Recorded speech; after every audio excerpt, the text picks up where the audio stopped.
2 Corinthians chapter 8, verse 1. Moreover, brethren, we do you to wit. That's an interesting phrase. We want you to know. We want you to know. We do you to wit of the grace of God bestowed on the churches of Macedonia. God gave the churches of Macedonia grace to give to missions. Verse number 2. How that in the great trial of affliction, the abundance of their joy and their deep poverty abounded unto the riches of their liberality. The churches were in the middle of trials, great trials, but their abundant joy and their deep poverty enabled them to give generously. These people gave generously even though they were struggling. We mentioned that this morning. Look at verse number 3.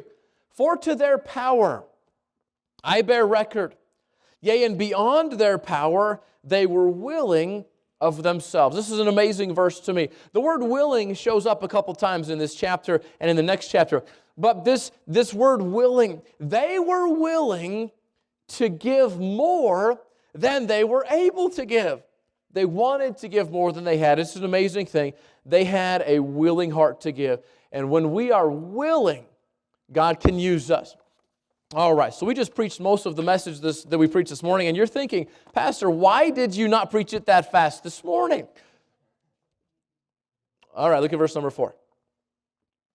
Praying us with much entreaty that we would receive the gift and take upon us the fellowship of the ministering to the saints. These people in Macedonia, they had been collecting their money. They didn't have any ways to give like we give. Here's how we give. We give to missions through our church. The church takes it and deposits into a missions account. And then once a month, we write a check and mail it to some place around the world where the missionary gets the money. They didn't have that way to do it. So these people in Macedonia, they had been setting money aside. They'd been putting money aside. I think bringing it to the storehouse, which would have been their church. They're bringing it there, but they'd been saving it. And as they were saving it, they're willing, as we saw this already, they're willing above what they're able to give. They wish they could give more, but they're giving. And then Paul comes. Paul and his missionary team comes out, and the people of Macedonia say, would you please take this offering and give it to, and I believe this offering was going to the Christians back in Jerusalem. These Christians that were being persecuted, so many of them spread out all over the known world at the time just to get away from persecution. But they were giving it to Paul and said, Paul, would you please take this offering so that we can have part in your ministry and that so that you can have a part in our ministry. I want you to see that verse again, insomuch that verse number 4, praying us with much entreaty.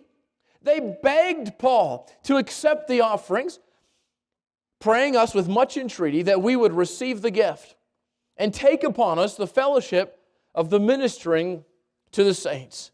They wanted to be part of Paul's ministry, and they wanted him to be part of their ministry. They wanted to be, I don't know, it doesn't say this exactly, but this helps me think through it. They wanted to be on a winning team for God.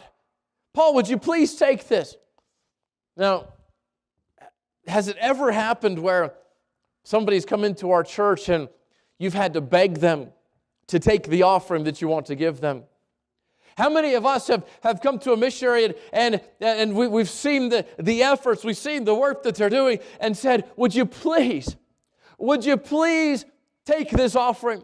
Would you please use it? And I believe many of you have.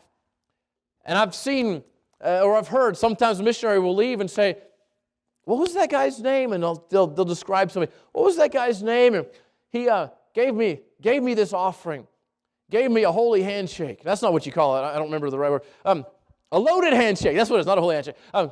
And I shook my hand, and there was like a $100 bill or $50 bill or something like that. And I know that happens, but we want to give to these missionaries. Here they are, these people in Macedonia. They're not only thinking, I've got to give to missions. And they're not thinking, okay, here's my commitment for the year. But Paul comes and they are entreating him. Paul, please, would you please take this? We want to have part in this ministry. Look at verse 5. And this they did, not as we hoped, but first gave their own selves to the Lord and unto us by the will of God. Before they gave money to the missionaries, They gave themselves. This is an important point. Before we invest our money, and I'm not saying don't give your offerings and don't give your missions, but the priority here, the priority is us being willing to give ourselves. Before I give to missions, before I should even bring my tithe to the Lord, I should give of myself and say, God, please use me. God, I want to serve you with my life. Because once you give yourself, listen to this, there's nothing more valuable than that you can give, that you have. If you give your entire life to God and say, God, I will go where you want me to go. I will do what you want me to do. I will serve you however you want me to serve you, whether it's here, whether it's somewhere else. But God, I just want to serve you. Take my life and let it be consecrated, Lord. I just want to serve you, God. Just take me and use me. I just want to live for you. You give yourself to God. Once you give of yourself to God, is there anything else that's going to come after that you can say, oh no, I can't give that? Think through this. Once you give yourself, everything else that you give seems insignificant. Once I gave my life to God, I told my family and friends goodbye. I moved across the country. I was preparing to serve the Lord full-time as a preacher. Once I did all those things, telling God that my car belonged to Him to use for His work was easy. I had no problem giving my car to God to go pick up bus kids and bring them to church. See, it was nothing compared to everything else that I'd already given. And here Paul says, listen, before they gave us anything for missions, they gave of themselves. If you surrender your life to God to do whatever He wants with it, giving to missions will not only be easy, but enjoyable. And so many of us, we're concerned about, do I give this much? How much should I give?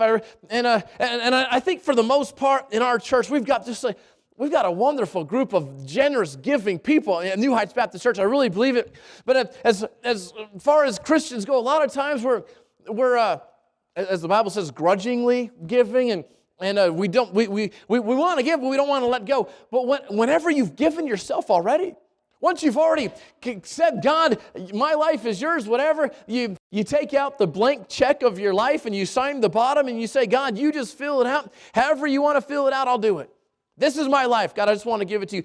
Once you do that, anything else is easy. Giving 10% of my gross income as tithe was easy. I'd already given my life to God. Now I'm not talking about just getting saved. I know sometimes we say, give your life to God and you'll be saved. That's not what getting saved is. Getting saved is when you trust Jesus Christ as your Savior. Giving your life to God is when you say, okay, God, after all you did for me, I'll do anything for you. I will serve you with my entire life. So once you give your life to God, tithing's not a problem. Giving what God says to give is not a problem. Giving to missions is not a problem. I've already given God my life, and here's what they did. This they did not as we hoped, but first gave their own selves to the Lord and unto us by the will of God. You know, God's not interested so much in how much you give as He is in whether you're willing to give. I really believe this. You saw the bucket of, let me get the bucket of corn. This is going to be helpful. Brother Caleb, I'm not going to make as big a mess tonight. Maybe a little one, but not nearly as big. Once you realize that God has all the riches He needs to provide for every Christian's need, every missionary's need, and every church's need in the entire world, once you realize that God has all of those needs, and you realize He's really not worried if I'm going to give enough. He just wants me to be willing. And whenever He says, here's what I want you to give, if I am willing, we saw this morning that He will bless that. 2 Corinthians 8:12, you can look at it, it's just right down there. For if there first be a willing mind, it is accepted according to that a man hath, and not according to that he hath not. We'll preach that here in just a minute. But he said, first there needs to be a willing mind. All right, let's work through this chapter quickly. Verse 6. Insomuch that we desired Titus, that as he had begun, so he would also finish in you the same grace also. So Paul's talking to the people in Corinth. And he says, look at these other Christians in Macedonia. They have given so much, and they've given so willingly, even though they were in persecution, and even though they were in deep poverty. And these people in Macedonia have given so much. Christians in Corinth, I'm sending Titus to you. And I'm sending Titus so that he can continue teaching you, and he can help to develop the same grace in you that the church in Macedonia already has. Giving is a grace.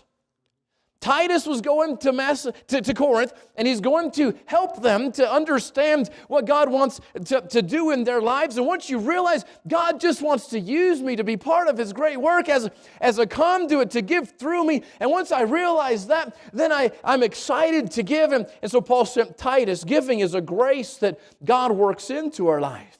In this case, God was using a preacher named Titus to teach the churches about giving. And here's what's amazing. Titus was teaching the same lesson in church nearly 2,000 years ago that we're teaching right now. It was the same lesson. And God can make the same grace abound in you and me as He made to abound in that first century church, or those first century churches in Asia. I think this is an amazing thing. The same message that Titus, who was one of these first century preachers, was preaching to the people. I don't know what they were sitting on. I don't know if they're sitting on pews or stumps or blocks of wood. I don't know where they were, but the same message was being taught. Giving by grace. Look at verse 7. Therefore, as ye abound in everything, in faith and utterance and knowledge, and in all diligence, and in your love to us, see that you abound in this grace also. Which grace are we talking about? The grace of giving. And Paul said, listen, Christians at the churches of Corinth, I'm praying that you would abound in the grace of giving, just like you abound in other things. Giving is a grace that ought to abound just like any other grace abounds in our lives as we grow as Christians. Just like you have faith, is what he mentions, you ought to give to missions. Now think through this. Just like you have faith, that's a grace. God, something that God has given to us. We don't deserve that either. But just like you have faith, we have to have the grace to give. Just like you can read and teach the Bible, you ought to give to missions. Just like you love, that's what verse 7 says, you ought to give to missions. Now look at verse number 8. I speak not by commandment, but by occasion of the forwardness of others. Now, this word forward, I want to make sure to differentiate this between another word in the Bible that's used in Proverbs a lot, and that is the word froward. There's forward and there's froward. Forward is the word we're using tonight, and that means ahead of time. That means early. It means preventative maintenance. It means doing something before somebody asks. It's like initiative. The word froward means perverse and twisted. All right, so that's not what we're talking about. Forward, and he says this. Verse number 8, I speak not by commandment, but by occasion of the forwardness of others, other people. He's talking to the Corinthians now. Listen, there's some other people, those people in Macedonia, and I'm using them as an example, and they've been planning ahead. And they've been giving for a year now, and they were ready, and they want to share the gospel around the world. And then he says, and to prove the sincerity of your love. I'm teaching you this, Paul says. I want to prove the sincerity of your love. Listen to this. The grace of giving proves the sincerity of your love. You can say you love someone, but if you aren't willing to give to them, you aren't sincere. In fact, the definition of love, the willingness to give of myself with no thought of return. It's the best definition of love I've ever heard. The willingness to give of myself with no thought of return. That means I'm not doing it for a win-win situation. I'm not doing it because it's going to benefit me. I'm doing this because this is what love is. I'm doing this just because I love you. The best example in the world. For God so loved the world that He gave. Right? He gave. You prove the sincerity of your love as you give. For God so loved the world that He gave His only begotten Son, that whosoever believeth in Him should not perish but have everlasting life. God proved the sincerity of His love when He left heaven and came to this earth to pay the price for our sins. In fact, that's what verse 9 is telling us. Look at verse 9. For ye know the grace of our Lord Jesus Christ, that though He was rich, yet for your sakes He became poor, that ye through his poverty might be rich. Here's an example, by the way. He's saying in verse 9, you prove the sincerity of your love by what you give. Here's the example, perfect example. Verse 9, he says, look at Jesus. If Jesus could give up all his riches and become poor for us, we should be willing to give some of our riches so that other people in the world can have the opportunity to hear the gospel and get saved also. You know the grace of our Lord Jesus Christ. And he had, of course, he is God, but he had so much grace, he could give everything he had for you, for me, for our salvation. Look at verse number 10. And herein I give my advice. This is the Apostle Paul writing to the Corinthians again. Now, let me stop here for just a minute. Corinthians to us seems, if you grew up in church, you've heard the name Corinthians all your life. They're just people, all right? Most of them had 2 eyes and a nose and 2 feet to smell, all right? So they're just normal people.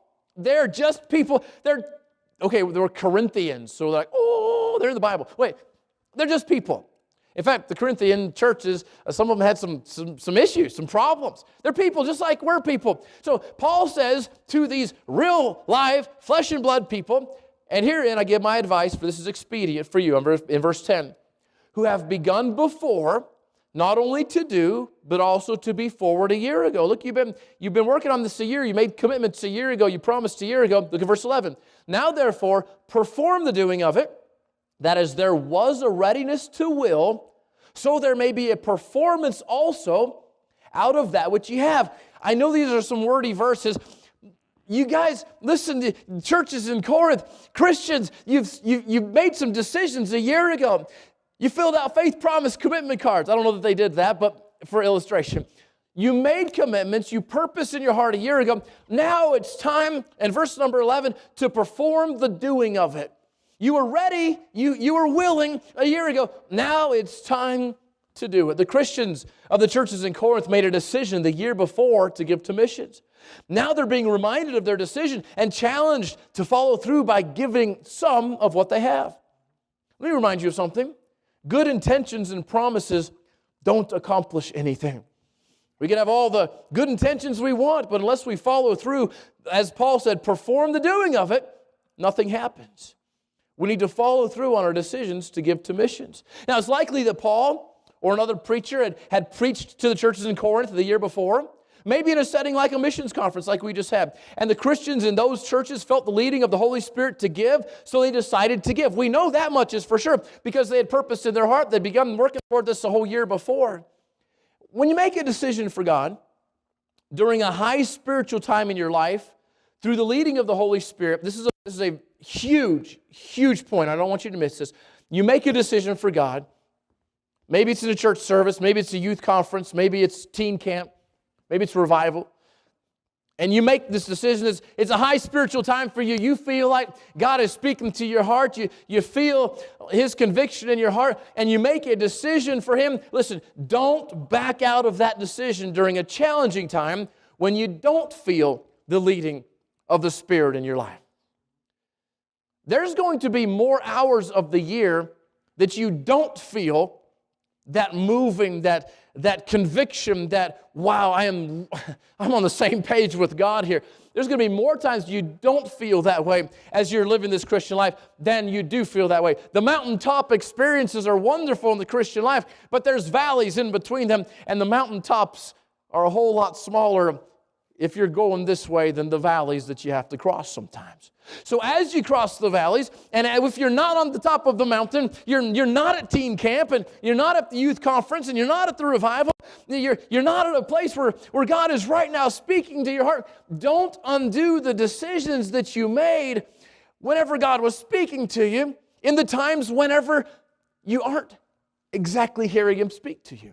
Let me say it this way. I've heard somebody say this: don't undo in doubt a decision that you made in faith. Now, this doesn't just apply to faith promise giving. This applies to every area of our life. I was 10 years old and I was called to preach, and I came down and I surrendered to preach, and God was working in my heart, and the conviction, it was so real. It wasn't something made up. It wasn't something that I just thought, hey, this will make a great story one day in about 30 years or so.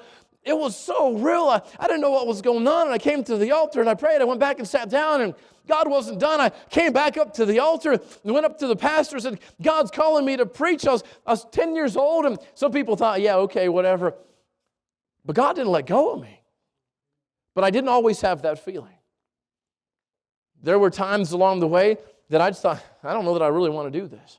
I don't know that I really want to be a preacher. I don't know that I want to go that direction. Don't undo in doubt the decisions that you make in faith. This is huge. If God leads you now to make a commitment to give towards missions, and I believe that's what the Apostle Paul's saying. Look, you made a decision. God spoke to your heart. The Holy Spirit was leading you. And in your heart, you knew what you're supposed to do, and you made a decision, but that's been a year ago. Don't let the fact that it's been a year ago make you say, I don't know that I'm going to do that anymore. If God's the one that has led you to do it, don't undo it. That's what Peter did. Now, Peter's an amazing guy because I wouldn't have stepped out of the boat. Peter said, Lord, if that's you, call me to step out of the boat and walk to the water, on the water to you. And, okay, that's like me walking off this platform and hoping to stay 4 feet off the ground.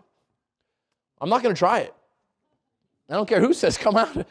If Jesus said to me, get out of the boat and walk on the water across all those waves, I don't know if I'd have done that. But Peter did. That was awesome.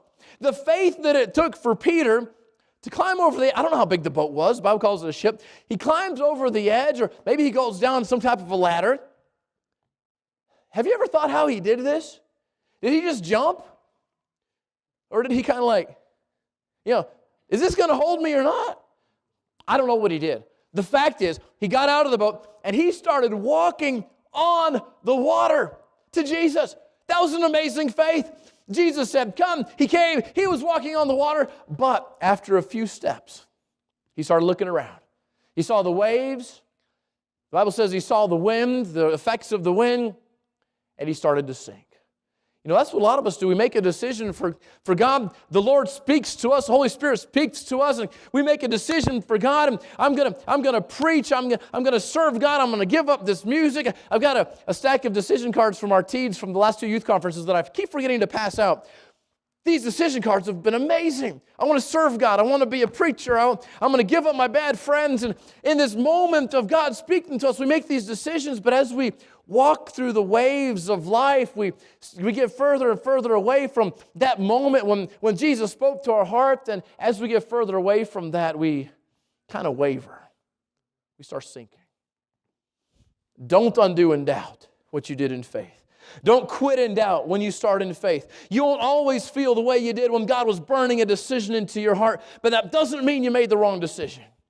When God calls you to preach, don't stop preaching. When God puts on your heart to be a soul winner, don't quit winning souls. When God leads you to give to missions, don't quit unless God tells you it's time to stop giving to missions. You just keep on going. You just keep on doing what God said to do until He comes and changes the order. Look at verse number 12. For if there be a willing mind, it is accepted according to that a man hath, and not according to that he hath not. I believe the most important part of missions giving is a willing mind. God will accept an offering given willingly. You're probably in the same boat that I am, not the one Peter got out of, a different boat. You're probably in the same boat that I am. That there's a whole lot more that you don't have than that you do have. You ever thought about that? That'll frustrate you. If you think, this is what I have, this is what I own, but there's a lot more that I don't have than I do have. Has anybody ever even thought of that? All right. Am I the only one? That's where covetousness happens. It's like there's a lot that I don't have that, and I don't have that, and I don't have that, and I don't have that. Here's what I do have. I don't have that, and I don't have that. And listen, there's a lot more that I don't have than what I do have. And here's what God says. He says, it's accepted according to the man that a man hath, and not according to that he hath not. God isn't worried about what you don't have. You aren't responsible for what you don't have. Just be willing to give to God from what you do have. That's all we have to do. God, yes, I'm willing.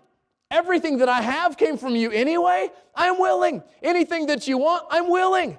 Now, I can't give you what I don't have, but God says, I don't want what you don't have. I just want you to be willing to give what you do have. And in most cases, God doesn't even want everything that we do have. He just wants us to be, are we confused yet? He just wants us to be willing to give part of what we do have, and then He blesses us with, okay, kind of weird, some of the stuff we don't have, so that we can have more, so we can give more. I hope that you can catch this. This is just a huge truth. You may not be able to give much, but if you're willing to give what God wants you to give, He will accept your offering. Remember the widow? She threw 2 mites, which make a farthing. She threw those into the offering, and rich people came in, and they gave a whole lot more than she did. But the widow came and just put in her 2 mites, just a little bit. And Jesus looked across from on the other side where He was sitting, and He told His disciples, you see that widow over there?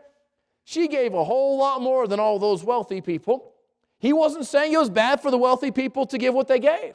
He was just saying the widow gave a whole lot more. And the disciples said, we saw what she threw in. This is like 2 little coins. And Jesus said, she gave everything. She gave it all. They of their abundance gave some, but she gave it all. See, God is so much more interested in that we're willing to give what we do have. If you're willing to let God give to missions through you, He will use you as a supply line for missions. This is an exciting thought to me. Whenever you're willing to give to missions and let me say it this way, let God give to missions through you. All right? God gives it to you, you give it to missions. This is how we teach the side stroke, okay? All right? Are we awake? Hopefully God gives it to you, and you give it to missions. If you are willing to be that middle person in this process, God gives it to you, and you give it to missions. God gives it to you, and you give it to missions. If you are willing just to be that person, He will use you as a supply line for missions. That means God can use you to reach so many people with the gospel that otherwise you wouldn't be able to reach, because you're just willing to give to missions what God gives to you. I mentioned this morning, but I've got to mention it tonight. Verse number 13, 14, and 15. I'm going to read them together. I'm going to give you an illustration. Look at verse 13. For I mean, not that other men be eased and ye burdened, but by an equality, that now at this time your abundance may be a supply for their want, that their abundance also may be a supply for your want, that there may be equality. We mentioned this morning. We have an abundance in America. We are wealthy compared to most people's standards in this world. We have an abundance of money. We can give our money to what they need, their want. Missionaries going across the world, listen, they need money to be able to reach people with the gospel, and we have it. We can give this money so that they can reach people with the gospel. A lot of our missionaries, they are in positions where there are open people everywhere, and they can share the gospel so much more freely than us, and they can share the gospel, and they can see thousands of people saved. We give them the money, and they use that. Listen, they're not on a vacation in a third world country, in Cambodia on vacation. All right, they're not in Mexico on vacation. People leave those countries and come here. They are there reaching people with the gospel, and they are laboring, and they are working. And those people that they reach for the gospel, just like we gave our money to them, they reach those people with the gospel, and they give those people to us our reward. Now, life is not all about getting a reward so that you can go into heaven and say, hey, I got my reward. But the Bible does say that when we get to heaven, we will cast our crowns at His feet. What will you have to give Him? What will you have to give our Savior? And I'm just saying, if you'll invest in missions, you're going to have a whole lot more to give to our Savior when you meet Him. Verse 15, as it is written, he that had gathered much had nothing over, and he that had gathered little had no lack. We use the example of manna this morning. Just like the manna in the Old Testament lasted one day, and anything extra was wasted. We only have one life to invest in eternity, and everything else will be wasted. Look. I want to share this illustration with you. And let's see here. That should work. I'm going to need a little help, so be thinking if you want to help me, all right? I want you to pretend with me. This is going to be a parable, all right? I made it up myself, so it doesn't make sense. Blame me. Pretend. You know, pretend? Put your pretending glasses on, all right? I know it's a Sunday night church. We're supposed to be serious, Don't talk. If you talk, you must whisper. And if you whisper, whisper a prayer. Right? No, that's not us. All right. Put your imagination glasses on. We're in pretend land just for a minute. Okay, thanks. Put your back glasses away. You're creeping me out.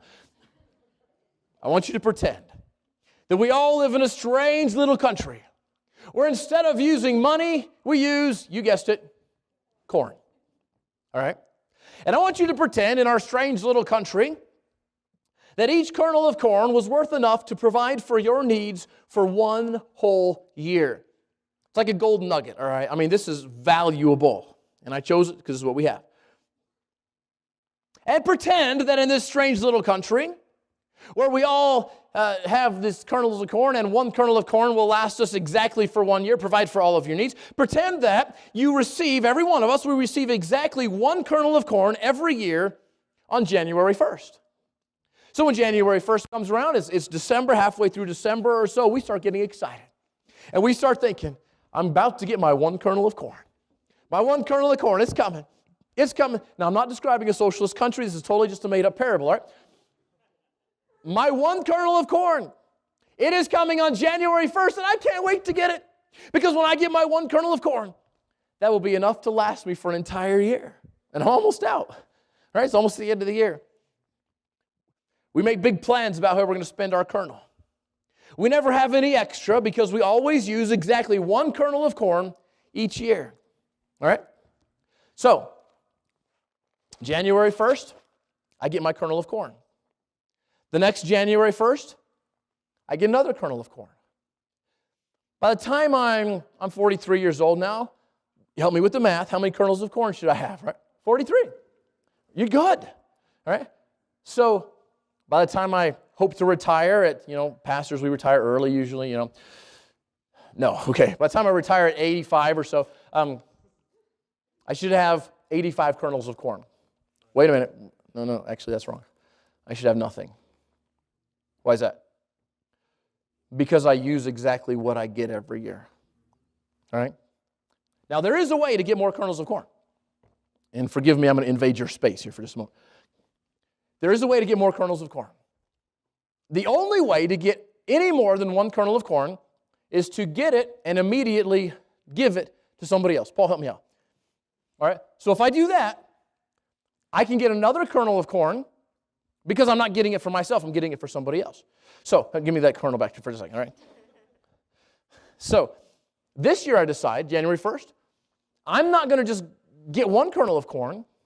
I'm going to get 2 kernels of corn, and I'm going to give one to him. And we get together, me and Paul, we start thinking, wait a minute, what if we both do that? What if we both this year on January 1st, we get one kernel of corn for ourselves, and then we get one to give to the other person? All right, so let's do that. All right, it's January 1st, all right? Get one kernel of corn for you, one kernel of corn for me, all right? So you pick 2 out of there and immediately trade, all right? There we go, trade. Good. Now, how many kernels of corn did we just get? We got 2, right? But I didn't give it by getting more for me. I got it by giving one away. The Apostle Paul says that there may be equality. Your abundance can supply for their want, and their abundance can supply for your want. And me and Paul get to thinking here. Our entrepreneurial minds start spinning. And we think, if we could get somebody else involved, and we're not making a pyramid structure here or anything like that, networking or anything like that, but if we can get somebody else involved, then we'll get our one kernel of corn that we're going to use to live on. But if we both give away more, let's both give away 2 this time, all right? So let's me and you and Miles. All right, so each of us get 1 for ourselves, and then 2 because you're going to give 2 away, all right? So get 3 kernels of corn, 1, 2, 3, all right? You got that? Get your 3 kernels of corn. Now you got to immediately give 1 to somebody else, all right? Give. There you go. All right, there we go, and give you that. Perfect. All right. So now I just got 3 kernels of corn. I'm going to spend 1 of them this year, but I'm going to have 2 left over. What happens if I just decide, you know what? This is working amazingly well. I'm going to get 10 people. And I'm just going to get 1 for myself. You don't ever get any more than just 1 for yourself, but I'm going to give. and I'm going to give to somebody else. In fact, I'm going to give to a lot of somebody else's, and as I give to them, they're going to give back to me. I'm going to have a whole lot of kernels of corn. In fact, I'm going to have, you guys can keep the corn, all right? I'm going to have more kernels of corn than I can use in my entire life because I can only spend one every year. Where's the rest of it go? It goes on to eternity. This is what missions is. This is what giving to missions is. I want to be able to give. I want to be able to get involved in missions because there is so much out there that I'm going to be able to gain from. I want to see people saved. I'm not talking about getting rich. I'm not trying to get rich on missions. In fact, I mentioned it this morning. When God increases your income, it's not always to raise your standard of living, it's to raise your standard of giving. But as I give to missions, and I give to Cambodia, I give to Mexico, I give to Brazil, and we got a missionary starting a church in Hawaii here pretty soon. As I give to these people, souls are being won and souls added to my account. What an amazing thing. I want to finish with one more verse. I outlined more, but I want to give you this one. All right, look at chapter 9 and verse 7. Chapter 9 and verse 7. Every man, according as he purposeth in his heart, so let him give. Not grudgingly or of necessity, for God loveth a cheerful giver. And you've heard that before. Okay, so I'm supposed to be happy. Yeah, here's my smile. We're not talking about a fake smile. There is a way to actually really be excited about giving my money away whenever I'm giving it in the right way. Okay, so that's what this is about. Look, every man according, first of all, as he purposeth in his heart, we ought to decide ahead of time what we will give. As he purposeth in his heart. The example was given us. This group of people, they'd made a commitment a year before, and now they're fulfilling that commitment. We ought to decide ahead of time what we'll give. We ought to give what we've previously decided to give. But there's so much more than just we ought to give, and it is this phrase, we get to give. Look at this. Every man according as he purposeth in his heart, so let him give. Not grudgingly or of necessity, for God loveth a cheerful giver. Let me try to describe that and we're going to be done. We get to be involved in missions. We get to help someone else reach souls that will count toward our reward. Listen to me. There is no reason to give to missions with a bad attitude. Ever. Now, it doesn't mean we never do, but there's never a reason to. When you realize what it is we're giving to, it's just an amazing thing. Giving to missions is not something that you have to do. Paul says this is not by commandment. In fact, listen, the commandment is to go into all the world and preach the gospel to every creature. This is where it comes together, and this is exciting. Cheerful giving happens when you realize that giving to missions allows you to obey the Great Commission so much more effectively than you've ever done before. The last command Jesus gave, go into all the world and preach the gospel to every creature. I'm thinking, how can I do that? I'm in Albuquerque. Then we think, wait a minute, I can give to missions. And then I think, here's a way I can please God. I can please God. I can obey that last command that Jesus gave. Of course, I need to share the gospel here. I understand that. But I can also share the gospel around the world. And then it's time for me to give to missions. And I'm thinking, I am excited about this. I am so thrilled that I get to give to missions because now I'm not just giving to missions. I am giving to somebody who is going to go share the gospel with somebody, and somebody else is going to get saved, and I had a part in it. This is exciting. I am cheerful to give to missions. You can't be both here and there at the same time. But you can give so that someone else can share the gospel there while you're sharing it here. Not only are you able to give without being forced to give, and not only are you able to give without a bad attitude, but you're able to be cheerful when you give. It's exciting to be part of something so big and so valuable and so important. none of us have ever been part of anything bigger than what we're talking about. We're talking about reaching the world with the gospel. This is huge. This is so exciting. But if you don't give to missions, you're limiting the potential of your life. You're holding back the blessings of God upon your life.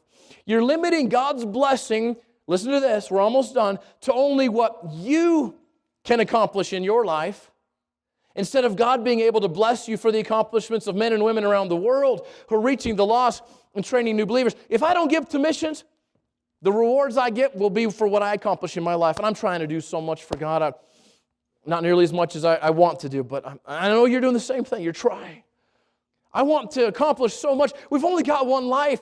We've got one dash between two dates. The day we're born, the day we're going to die, our dash is little. We've only got one chance to live for God. I want to do I want to do the most I can. But I'm limited. We each have 24 hours in our day. But missions allows somebody else to reach people while I'm sleeping. Tonight we're going to go to sleep. And the sun's going to come up on some other place in the world where we have a missionary reaching people with the gospel. All the time, people are being reached with the gospel because you have invested in them. Last illustration. Have you ever gone to one of those restaurants where they give you an opportunity to sign up for a free meal on your birthday? How many of you have signed up for a free meal on your birthday? Okay, now be honest with me. How many of you signed up for a free meal for you on your birthday, and then you signed up your wife, and you signed up your husband, you signed up your daughter, you signed up your son? As long as there's an email address, you can sign them up, right? And you're thinking, not only am I going to get one meal out of this, I'm going to get 5 meals out of this. That's what we're talking about.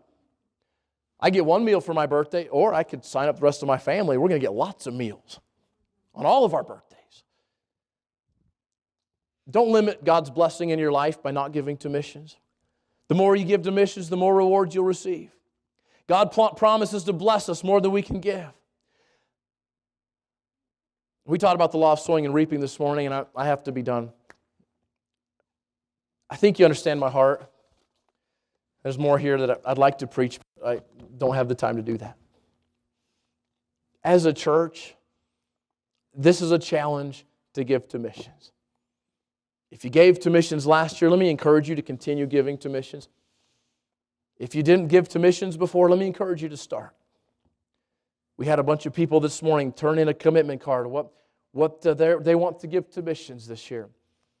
Some of us are still thinking about it. Some of it are still praying about it. I've got my card right here. That's not the right one. This one. I'm ready to turn that in for my wife and I, our commitment to missions this year. If you haven't made that commitment, I'm going to ask you to pray about it.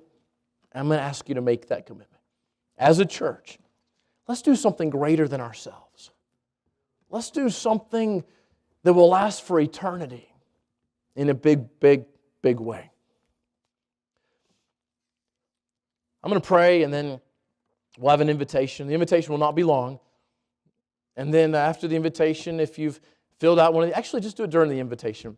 During our invitation time, if you got your card filled out, you can just come. You can just drop it into the slot, into the globe right there. We'll count that up here in just a few moments.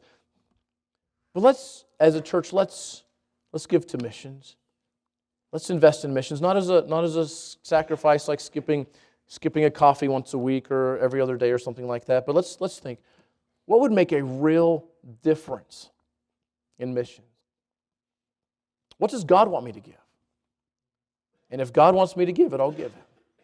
Father, I thank you for this opportunity to preach your word. And Lord, I thank you for an opportunity to give.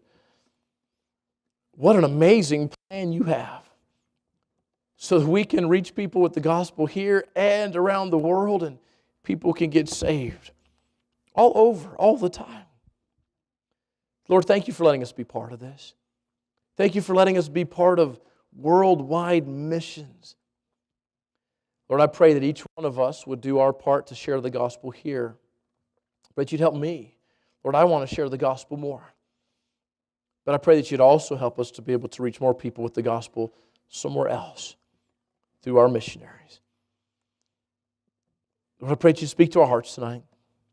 I pray that you do the work. Lord, I know there's a spiritual battle Anytime we're talking about more souls getting saved, I know there's a spiritual battle. I know there's struggles. Lord, I pray that you would just show yourself strong and that you would get rid of the distractions and get rid of the fighting that might be going on in our hearts and help us just to yield to you.